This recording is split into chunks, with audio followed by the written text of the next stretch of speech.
আরে ও দাদা, এই যে আমরা চাঁদা। আরে বাড়িতে কেউ নেই বুঝতে পারছিস না গাধা? আরে না না, লোক আছে, আওয়াজ পৌঁছচ্ছে না গাছে। আর একবার ডাকবো যদি বিরক্ত হয় পাছে। আরে বিরক্ত কেন হবে, এই তো 6টা বাজে সবে। আজকে না তুললে চাঁদাটা আবার তুলবো বলতো কবে? উফ কি জ্বালা, গেটে দেওয়াও নেই তালা। ওইদিকে জানলাটা দিয়ে দুবার ডেকে দেখ না রে শালা। তাহলে ওইদিকেই যাই ঘুরে, জানলাটাকে ধরে আর কয়েকবার ডাক দিই, বল জোরে জোরে। চা চা চা চা। জানলাটা কি উঁচু, হওয়া যাচ্ছে না নিচু, হালকা হালকা আলো জ্বলছে, দেখা যাচ্ছে না কিছু। হয়ে গেলে ভোর খুলতে হবে তোমায় দূর। ও বাবা, ওই দেখো আমাদের বাড়িতে পড়েছে চোর। ওরে বাবা রে, কি জোরে গেলাম আমি পড়ে। পচা আমাকে তোলে তাড়াতাড়ি করে।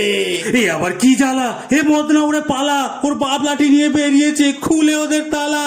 এবার কি করি, বুদ্ধি দাও হরি। চোর ভেবে আমার পিঠে ওর বাপ ভাঙবে মনে হচ্ছে ছড়ি। ওরে বুদ্ধি নিবি পরে, পাঁচিলটা টপকা ঝট করে।